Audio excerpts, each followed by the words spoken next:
Thanks. So that was a great introduction. Appreciate it. Oh, here. There you go. So today's going to be kind of a high-level overview about a bunch of stuff surrounding nuclear. A lot of the slides have more information in them than we have real time to dive into, but I wanted it all up there so that if people have questions, we can dive into specific topics. So I'm going to go a little bit broad overview, but the idea is to provide context about sort of what the questions are in nuclear and what the big sort of barriers in the field are, and then focus on some of the technology solutions that might exist inside of the data analytics space. But I'm going to start with kind of the framing that we got to some extent, is the real questions I think about. What if we could have a world that is free from air pollution and free from energy poverty? What if we could lead the way in developing and deploying advanced energy technologies to make that happen? Now, the energy space is one that is deeply affected by both technology and policy. All the work I do...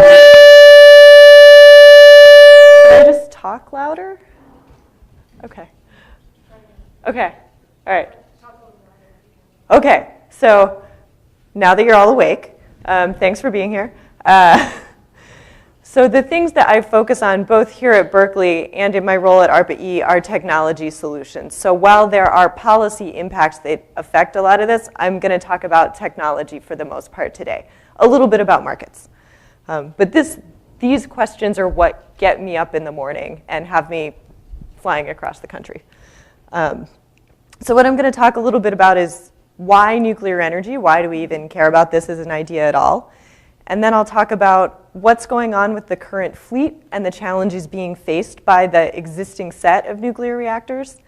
Then kind of some nuclear energy 101 to understand what is this like chicken soup of options for advanced nuclear and what's going on with advanced nuclear. And then what are the technologies that might make a difference in this space? So the first is why nuclear energy. And so for me, it's about clean, affordable energy that you can make available. And nuclear was specifically interesting to me because of energy density. So the way we make electricity with nuclear right now, a fuel pellet that's about the size of a dime creates the same amount of electricity as 3 barrels of oil, 1 ton of coal, or 17,000 cubic feet of natural gas. So when you're thinking about the resources required to make that amount of electricity, the energy density of nuclear is just tremendous compared to fossil fuels. And so the amount of material left over scales with the volume required. And nuclear emits no air pollution, whereas fossil fuels do. So for me, it was energy density was one of the key considerations around nuclear. What else makes nuclear compelling is that it can be a good way to complement intermittent resources like wind and solar. Wind and solar are not dispatchable. They're on when they're on, they're not when they're not. So to match the energy demands that we need, you either need other electricity sources that we can vary on purpose, or battery storage, or some combination. And so one of the things that's cool about nuclear is that we can actually control it. And some of the ideas that we're looking at in the future allow us to vary the output so that we can complement a grid that has increasing amounts of renewables, so that we can facilitate more wind and solar and more clean power. And then the last piece is that as we look really into deep decarbonization, we need to think about things like alternative fuels and industrial process heat. Because electricity doesn't necessarily get us all the way there. We need high temperatures in industrial processes. And we might be interested in synthetic fuels or hydrogen or a whole collection of things. And nuclear can be available to produce those things as well. So when you're thinking about the impact that nuclear could have across the energy space. How many of you have seen the Sankey diagram like this before? So on one edge, we have ways that we generate electricity, and then we have sources of energy and all the ways they're consumed. So nuclear can be used for electricity generation. It can be used for some types of industrial process heat. And we can either electrify transportation, or you could use hydrogen. There are a bunch of options. But there's a large potential space that nuclear could contribute to clean energy in the United States and globally. So that's why nuclear for me. Cool, where are we now?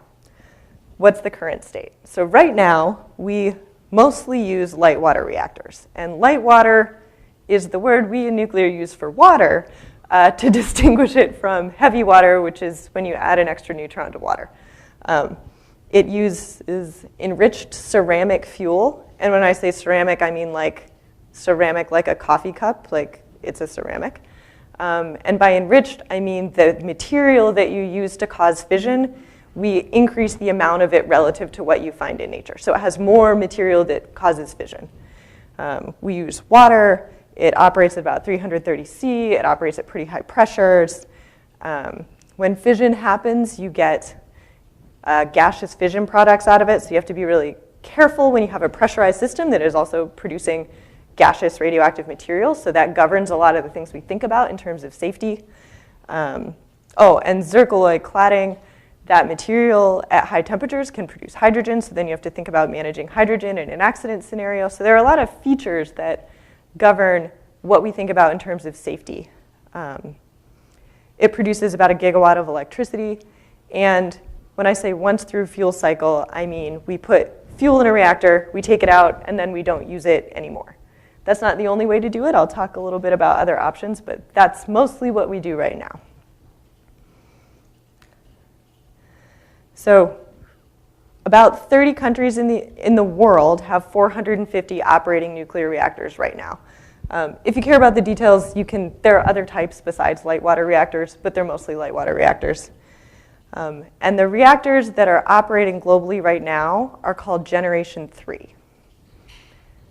1 and 2 mostly shut down. There are a couple of 2s here and there. There are also a bunch of reactors under construction around the world. 2 of them are under construction here in the United States. And those are called Gen 3 Plus. And it's just the current thing with slightly better safety features is basically it. But the reactors that are being built right now are called Gen 3 Plus.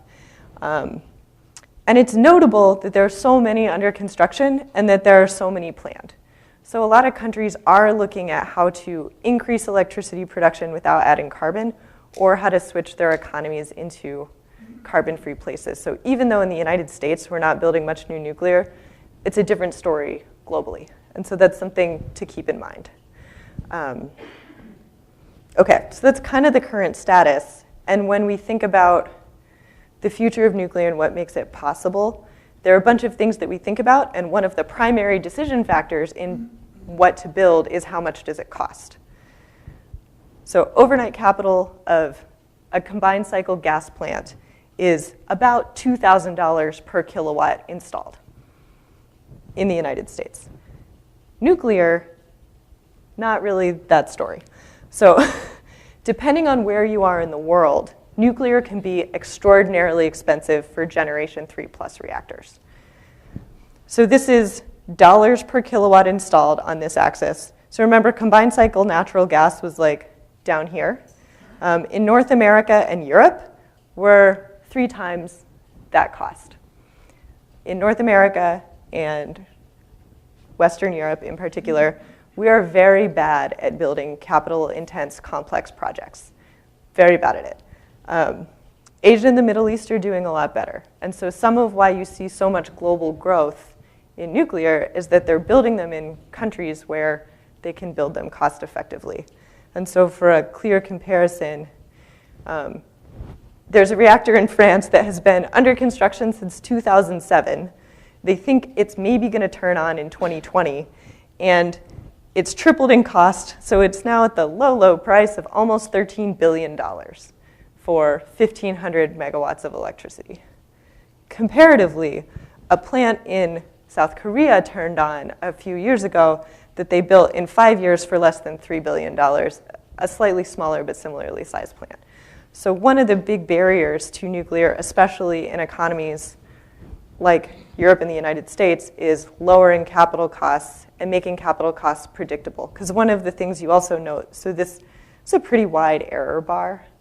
So if you're a financier and you're trying to figure out what projects to invest in, it's really hard to tell how much this project is going to cost. So it's a very risky investment. So we need to make reactors cheaper and more predictable in cost and schedule.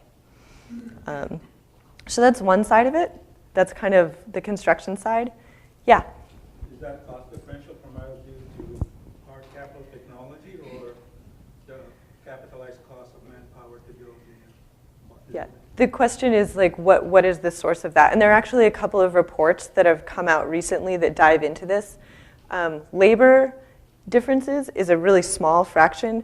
Most of it is about construction management and how complete was your design before you started building it.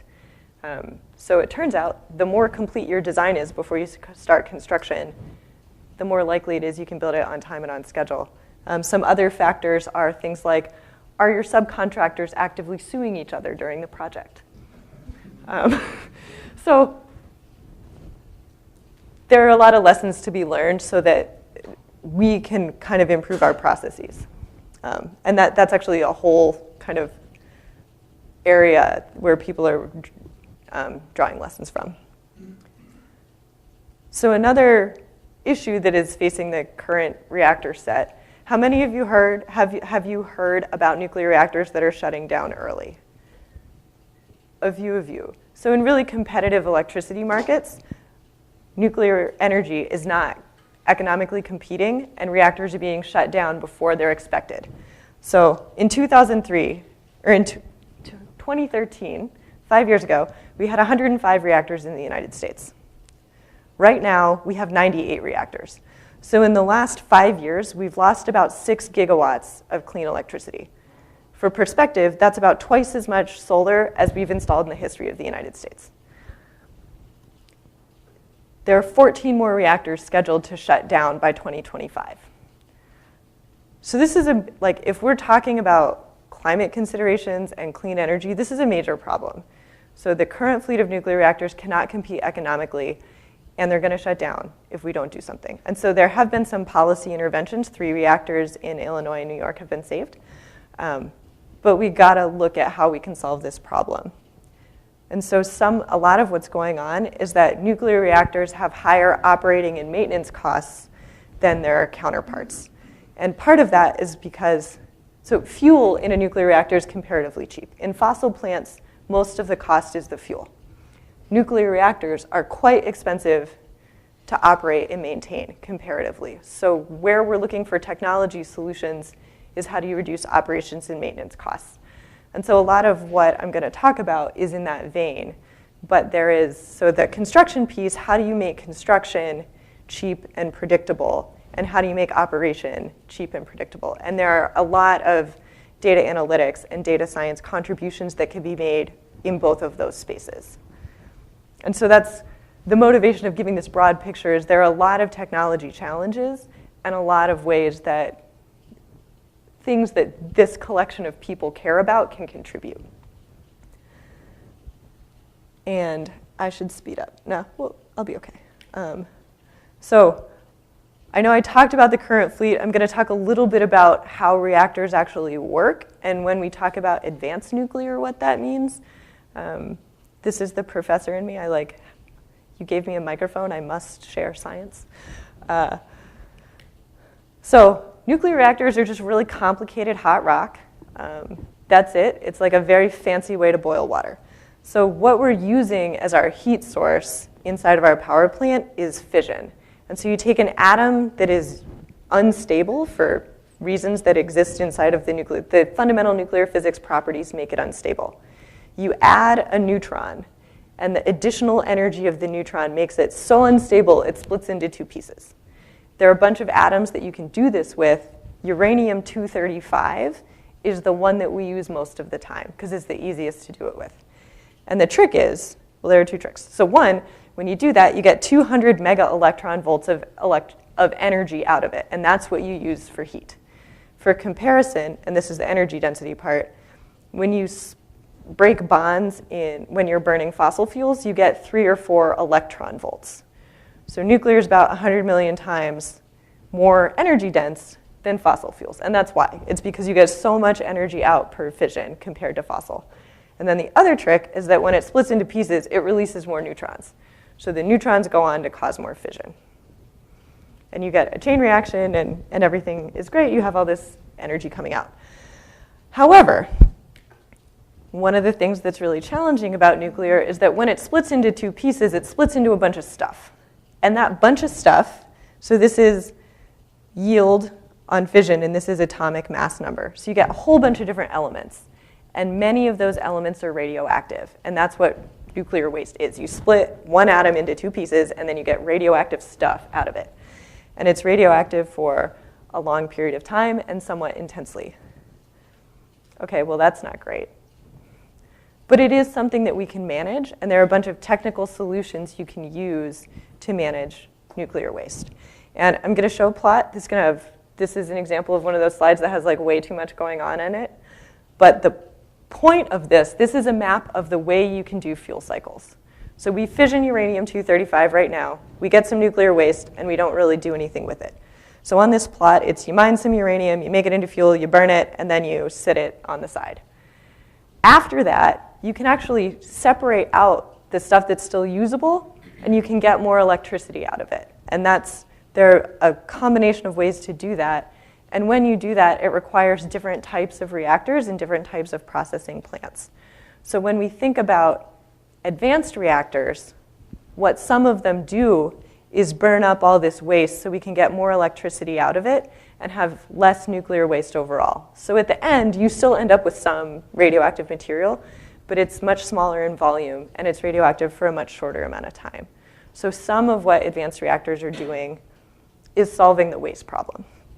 And you have all these lovely areas to add technologies to. And so when we think about what kinds of reactors we want, so we have these considerations about construction and operations and maintenance, and we also have considerations about how fission happens and what waste is there, and what temperatures are we going to operate at. So there's all this design trade space, and this is where it gets really interesting. So there's operational safety, like what pressure is it, what temperature is it, what materials are there. There's, how much waste are you consuming, how much waste are you generating? There's, how are you using all the fuel? Are you available for industrial process heat? How resistant are you for materials being diverted? So you care a lot about what happens to the uranium and the plutonium. How easy is it to take care of that inside of your system? How much electricity do you produce? What markets do you fit into? And are the materials that your reactor needs, do they exist? How developed are they? What do people know about them? Are they ASME code standards? And then there's so those are more the technical considerations. And then there's the market considerations. How much does it cost? What market does it need? Are you looking to fit somewhere where there's a lot of wind, so you need to vary? Are you looking to be in a remote location, so it needs to be small?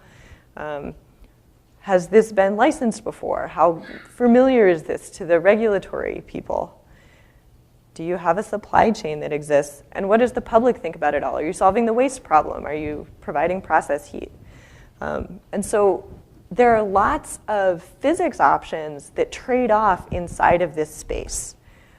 And so I'm going to talk a little bit about those, and then we're near the end of the 101 part.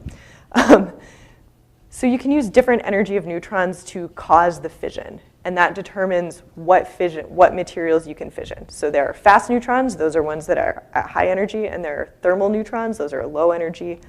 And we're not going to go deeply into it, but you'll hear people talk about fast reactors, and it just means that's the energy that's causing the fission. There are all kinds of fuel forms that people are interested in. There's ceramics, that's what we use now. There are metal fuels. There are these things that are particle fuels where there's a little fuel kernel and there's all kinds of stuff around it. There's liquid fuel. There are different types of coolants. So we typically use water. People also use gas and salt and liquid metals, typically lead, sodium, supercritical CO2.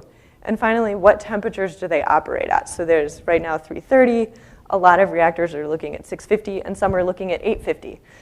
So there's lots of trade space that you're interested in solving for, and there are a lot of physics options that allow you to go into there. So if you've been paying any attention at all to the advanced reactor space, there are a lot of words out there and a lot of reactor types, and it feels a little confusing and overwhelming, and it's because it is.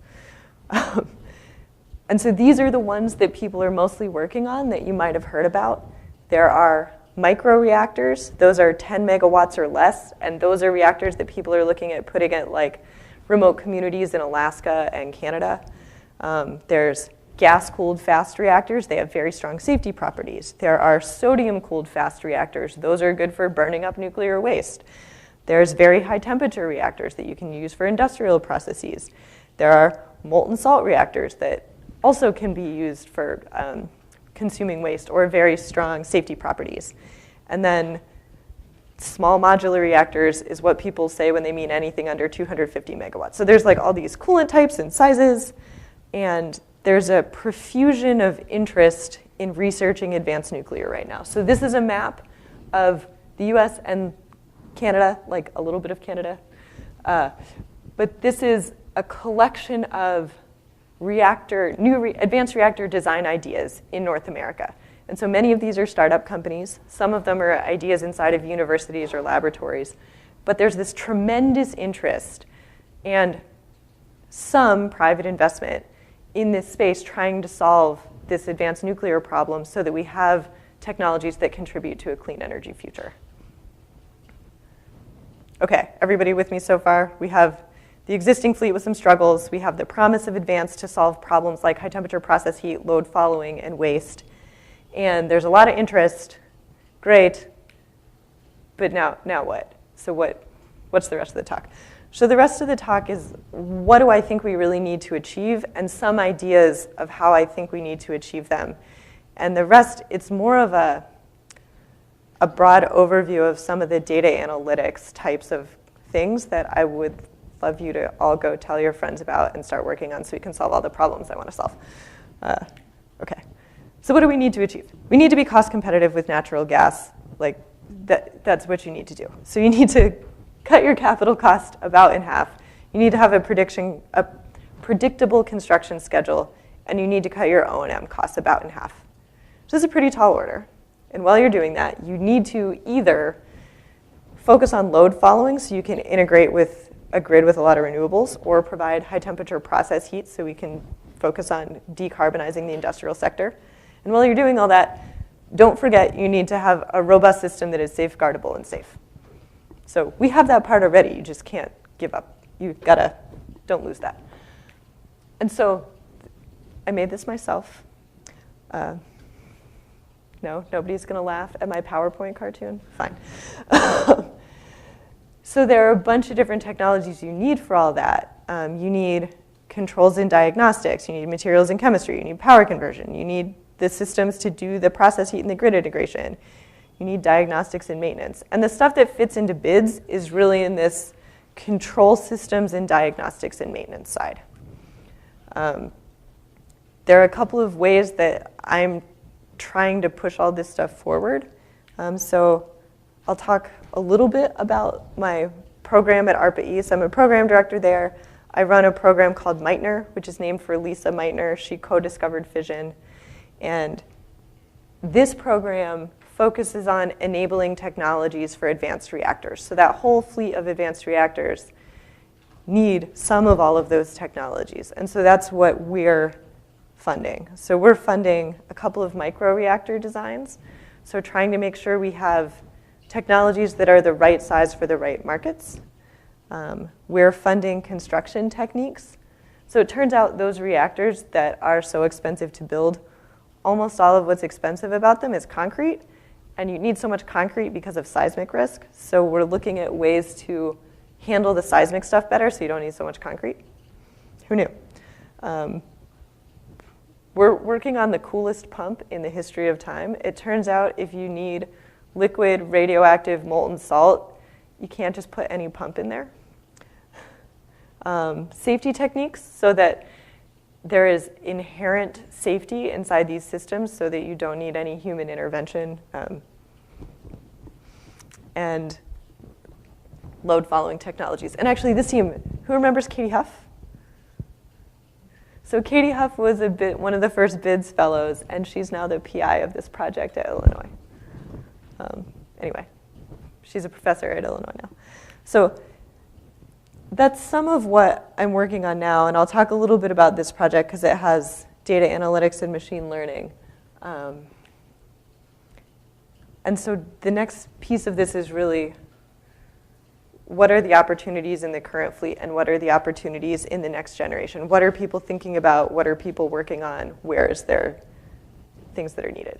So I mean, the first step, the industry knows they need to do something. So most people agree in the industry that, like, yes, we need data analytics and we need to digitize. It's a key priority. We need to do something. I think they mostly don't exactly know what to do. They're interested in big data, predictive analytics, and automation, great buzzwords. And they're interested in operational efficiency. And that all makes sense, right? That's what we talked about. So they know, and they're like kind of trying to work on it. But the current state of the fleet is they're definitely not set up for it. There are a lot of challenges. Everything they do now is deterministic. Everything is very standards-based. There's a really heavy regulatory burden. And it's a conservative field. It's a field that is really hesitant to adopt new technologies or change approaches. I mean, in general, electricity generation and utilities is a pretty risk-averse field. There's a lot of regulation around it. And then you go to the nuclear community, and there's even more regulation, and so there's even more risk aversion. And so the culture to adopt new technologies, even when you really need to, it's a big challenge. And everything's driven by physics-based models, and we don't have good strategies for using machine learning with physics-based models very well. Almost all the work is done by humans, so there's a lot of opportunity to automate things, but none of the tools are in place. So there's a lot of physical inspection. Like, everybody takes a physical water sample. Everything is done manually. And data collection is difficult, and the use is inefficient. And I'll talk a little bit more about that over the next couple of slides. So plants do currently have instrumentation, but we have a very poor ability to actually do analytics with the data coming from those instruments. Because they're not instrumented very thoroughly, they're instrumented typically to a level of sophistication below most fossil plants. They're older, so we don't have a lot of data, and we have a lot of time series data, which can be more challenging to work with. And the challenges we face are kind of the standard ones that everybody faces. So we have a bunch of diverse systems. It's quite difficult to integrate across them. There's a resistance to change, and there's a commitment to legacy systems. So we've got a bunch of old technology that sort of collects random signals, and we don't have good ways of aggregating the data. Exelon is a utility that is the largest nuclear fleet operator in the United States. They did an internal assessment of what they could do inside their own fleet. And they've done some pilot work with GE Predix, and they've made some progress, but it's not great. So they have a bunch of sensors, and those sensors are great, except for not if you really want to do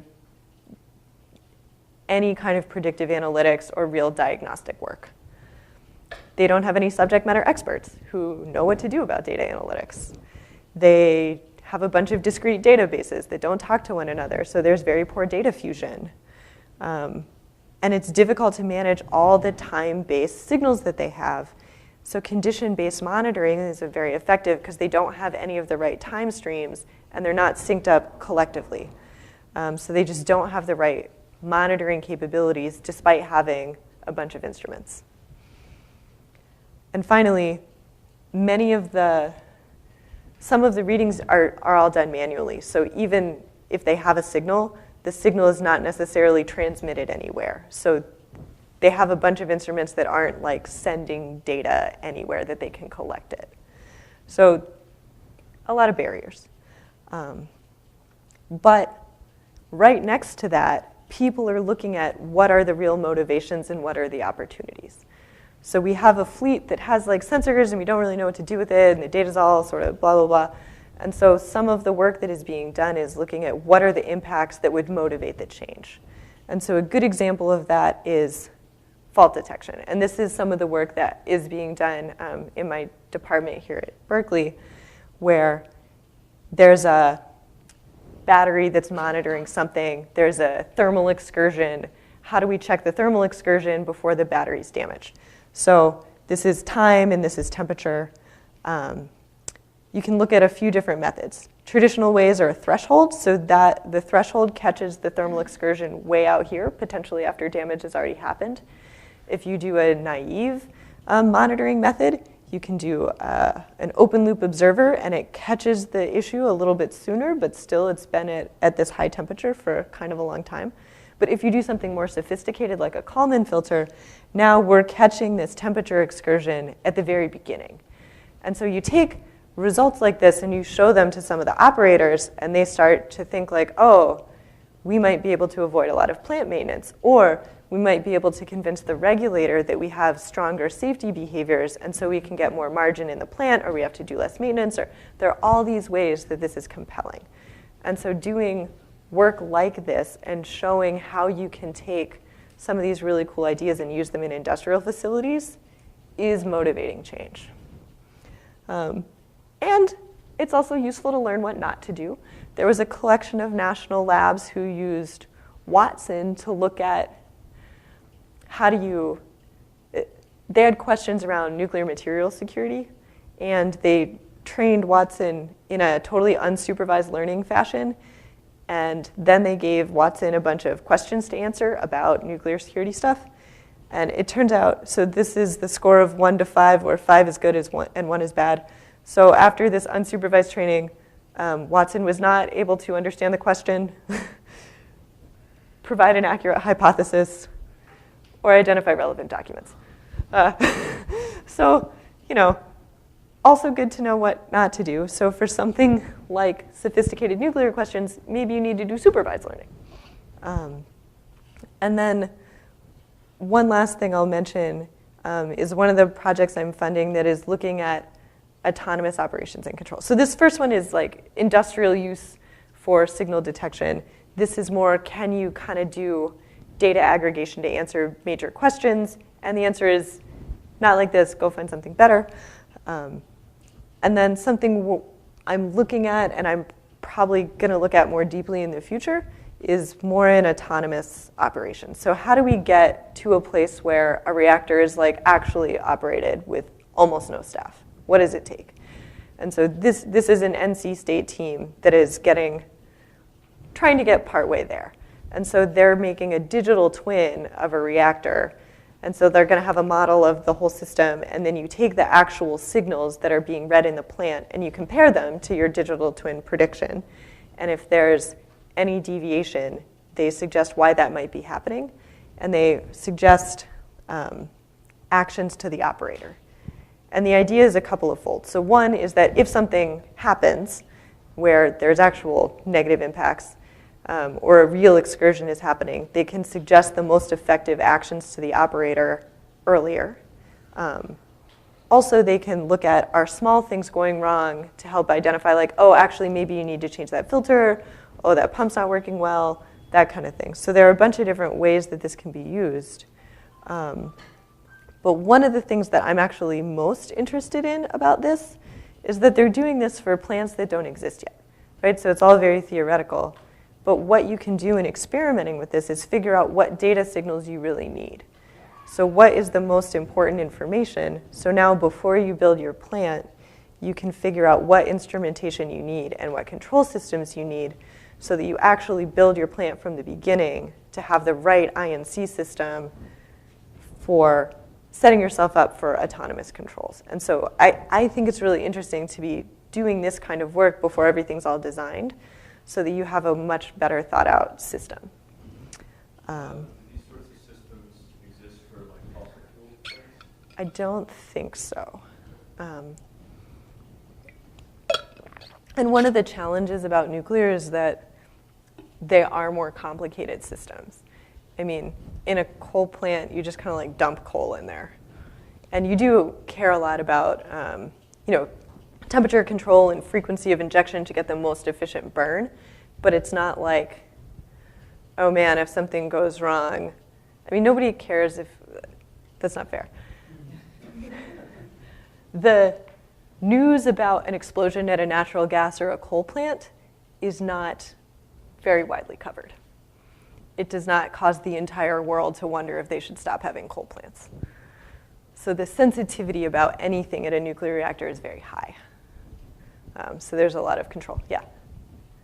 The French are notorious for designing very complex instrumentation control systems in their nuclear plants, so that they can only run them with custom silicon.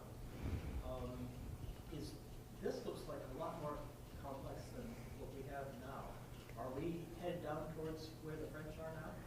So I think this looks complex because it's like you have a whole separate computation system going on. And so is it more complex? I don't know yet. I mean, the idea is that some of the advanced reactors are themselves not as complex because you don't need the same number of systems because they're safer to begin with. Or it's easier to maintain safety with less stuff. But it is a good question that do you end up with complexity explosion and now you can't actually build them because they're too complicated, or they're very difficult to operate because they're too complicated. So maybe some of what we do is ask that question, right? Is you figure out if you really didn't want to have operators, what instrumentation would you need? How complicated is that? Where's that sort of boundary? Because it's always, I mean, as scientists and engineers, you always want to know everything to perfect accuracy. But okay, once you give up on that, like, what do you actually need to know to get the job done? And what's good enough? So good point. And so I'm near the end here. So I guess kind of there are a bunch of spaces I think we need to focus on, and some of it is online data collection and analysis. I know a lot of you struggle with how to deal with this, and in fields like, utility data, when people have large concerns about privacy and security, how do you do data management so that you have the correct sort of security protocols and the correct sharing? How do you connect everything effectively? How do you use all that information so that you can actually improve operational efficiency and optimize what the staff are doing? How do you automate things? And some of the things you think about are like dynamic alarm thresholds, and how do you take physics-based models of the reactors that we use and partner them with machine learning ideas so that we can actually figure out maybe better parameter identification. And this is a little bit specific to nuclear, but probably translates well into other fields. But as we are looking at all these new reactors, there is a lot of experimentation left to be done. What can we do to make our experiments more effective in terms of online data collecting, logging, and analysis so we get the most information that we need from all the experiments that we do? And we don't always know because we don't really know what we're trying to learn or what our computation capabilities are. So having more sophisticated experiment planning and instrumentation can help us leverage all the information we're already gathering. And finally, the thing that gets me through working through the nuclear industry is just there are a lot of hard problems out there. Sometimes they feel kind of impossible, but what if they weren't? So in summary, the existing fleet is struggling in the United States, and new builds are pretty much a non-starter in the United States and Western Europe. There's some opportunity to change all of that. Large light water reactors do make sense globally. They're being built in other places. Some places really need to grow with a lot of electricity. Advanced nuclear reactors offer solutions to many markets and public perception challenges. They can make a lot of things easier if we can innovate and move fast enough. Otherwise, we're just going to have fusion by the time we get all our stuff sorted out, which would be great, but we need to move faster.